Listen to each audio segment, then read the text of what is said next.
From abuse to suicide and now COVID-19, Jamaican children need all the support they can get. Concerns about the mental well-being of the nation's youth have been heightened following 2 suspected cases of suicide involving children. It has caught the attention of the Chief Executive Officer of the Child Protection and Family Services Agency, Rosalie Gage Gray. The allegations are that it was suicide. We await the police investigations. Our officers have been on the ground supporting the families as they deal with this traumatic situation.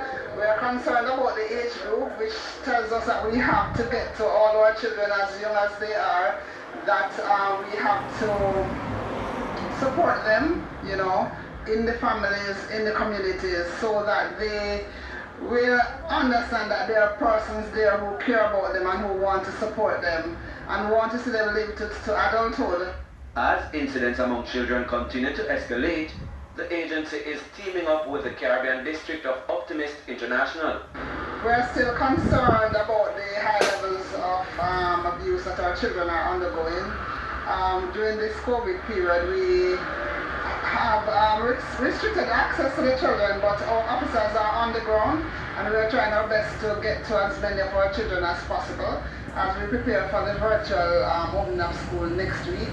We'll intensify our efforts to be in touch with them through social media and through other media platforms as we seek to keep them safe during the period. Governor of the Caribbean District of Optimist International, Dr. Winsome Halliman, says entrepreneurship is the answer. One of the flagship projects that we will have this year is igniting the entrepreneurial mindset of our youth.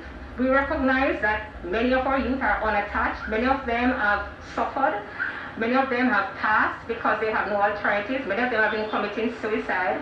And so basically what we will be doing is engaging in entrepreneurial activities, give them some alternative. So we'll be offering a lot of ideas, working with schools, working with students to encourage them to get involved in entrepreneurship. That is our hope, that we'll be able to pull some of our youth off the streets. We'll be able to give them some alternative, give them some alternative employment, because many of them have left school, cannot find employment, or when they do leave school, they do not know that entrepreneurship is an alternative for them. She's confident the mission will be achieved despite the challenges. Okay, there has been a challenge because of the pandemic, and we are not able to get out to our children as much as we would want to, but certainly we are still going out in smaller groups, recognizing that we have a protocol to follow. Prince Moore, TVJ News. The Financial Investigations Division, FID, says it has improved the efficiency of reporting under the Terrorism Prevention Act by moving the entire process online. The FID says the online intelligence system collects and disseminates data and is a response tool developed by the United Nations Office on Drugs and Crime. The system was designed for use by financial intelligence units to better manage financial crimes, including money laundering and terrorist financing. Previously, reporting would have been largely paper-based, making it an easier process for the reporting entities and the FID's team of analysts. Chief Technical Director of the FID, Selvin Hay, explained the benefits of the online system. The suspicious transaction report now are filed as they occur. So if the financial institution or other entities are doing business and in so doing they realize that this entity or person, there's some suspicion around the transaction, then right away they are supposed to file that report to the FID. Mr. Hayes encouraging businesses which are mandated to file reports to be consistently vigilant of the activities done by their clients which may raise suspicion. Filing that report doesn't mean that the person is a criminal. It's the fact that it raises sufficient suspicion for the entity to become alerted to the fact that this is not in line with the norms, and so they would file those reports, and then it will be incumbent on the FID to conduct further investigations. Enacted in 2005, the Terrorism Prevention Act is the main legislative tool to fight against terrorism in the country. Under the TPA, 3 categories of businesses are required to file reports, namely financial institutions, designated non-financial institutions such as casinos, gaming lounges, and attorneys at law, and institutions so designated by the responsible minister, in this case, the Foreign Minister. Bashir Masters, TVJ News. As of November 1, tourists will benefit from what the government calls an end-to-end health security. Tourism Minister Edmund Bartlett explains that it is a health insurance coverage that will be applicable to all visitors. In the process, for a small cess on their ticket, they will be able to come to the country, ensure that their testing is done. Whatever health requirements are needed while they are here on island will be covered.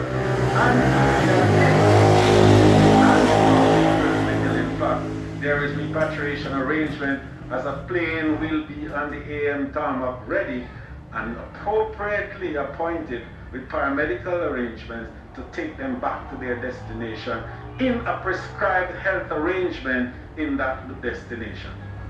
According to Mr. Bartlett, Jamaica will be the first country in the world to implement such a measure. He was speaking at the official opening of the Zoete Hotel in Montego Bay, St. James yesterday. He said the opening of the hotel is also part of efforts to create a safe space for visitors during the COVID-19 pandemic. So we're opening Zoete Montego Bay against that background of being a destination where we could say to our visitors, come to Jamaica, stay in the corridor, have a wonderful time, realize your truest wishes and desires, revel in the culture of Jamaica, and go back home safe and secure. And we're going on to news overseas. Law enforcement agencies across the United States are expressing concern about what the streets of the country will look like before and after next month's election. They say the threat of violence from extremists is frightening and real. The details from the CNN. They have shown up armed, face to face, in cities across the country. Extremists from the right, the left, and those that don't seem to follow any political beliefs. Violence between them has led to confrontations, assaults, killings. The groups are revolutionary and violent, and they're seeking to attack our constitutional traditions and replace the founding narrative. And with Election Day looming, experts are warning it could get worse. CNN has learned law enforcement, cities, banks, corporations are all quietly bracing for the possibility of violent clashes around and after Election Day, fueled by extremists. Federal law enforcement sources tell CNN the FBI is concerned about the possibility armed extremists might try to interfere with local vote counting. The stakes are so high that this political chaos could transcend into something worse, into physical action in the event that we come up to a contested election. Former Secret Service agent and corporate security consultant Jonathan Wackrow says he is assisting major financial institutions and Fortune 100 companies to prepare for what he calls a decline into chaos. We want to prepare them for the entire spectrum of threats so they can sustain operations in the midst of chaos. What is so troubling is that President Trump is stoking the confrontations. Proud Boys, stand back and stand by. When Donald Trump told the alt-right Proud Boys to stand by, he sent a signal to the extremists who follow him. Former Trump DHS official Miles Taylor tells CNN warnings about right-wing domestic terror threats were discounted in White House briefings. Everything from the white supremacist movements to QAnon networks were ignored by the White House and dismissed, Taylor tells CNN, because they were seen as bases of support for the president. We're going on to news in sports. A day after losing all 5 2020 internationals against England, the West Indies women have a new coach. Governing body Cricket West Indies on Thursday named legendary Jamaican West Indies fast bowler Courtney Walsh as the head coach of the team. Walsh replaces fellow Jamaican Andre Coley, who had been in the post in an interim position. The West Indies cricket legend will lead the preparation and the development of the women's team at least until the end of 2022, including competing in the ICC Women's 50 Over and the T20 World Cups. It's not the first stint for the former pacer, as he has worked on a short-term contract with the West Indies women's team, including at the ICC Women's T20 World Cup in Australia earlier this year. The former world-renowned fast bowler has also served as an assistant coach with the Bangladesh men's team. Walsh has described his appointment as an honor and an exciting challenge, as he always wanted to contribute to the development of the game in the West Indies. The former Melbourne Cricket Club star said that his experience, knowledge and overall organizational skills will be key aspects as he develops a winning team culture, as the squad has the ability and talent. Since retiring from the game, Walsh has held several posts within the CWI setup. He was a member of the West Indies senior selection panel from 2013 to 2016 and was part of the panel which selected the squad which won the ICC Women's T20 World Cup in India. He has also been team manager for the West Indies under-19 and under-15 teams and has served as a director of the Jamaica Cricket Association. The 57-year-old has also been a bowling mentor for the Jamaica Tallawahs and a bowling coach for the St. Kitts and the Nevis Patriots in the Caribbean Premier League. Walsh, who is a member of the ICC Hall of Fame, is the leading wicket taker in West Indies Test history with 519 wickets in 132 tests. A former Jamaica and West Indies captain, he took 222 wickets in one-day internationals and over 1,800 wickets in 429 first-class matches. And that's the Midday News. I'm Herman Green. Join us at 7 for the primetime package. On behalf of the News Sports and Production teams, good afternoon.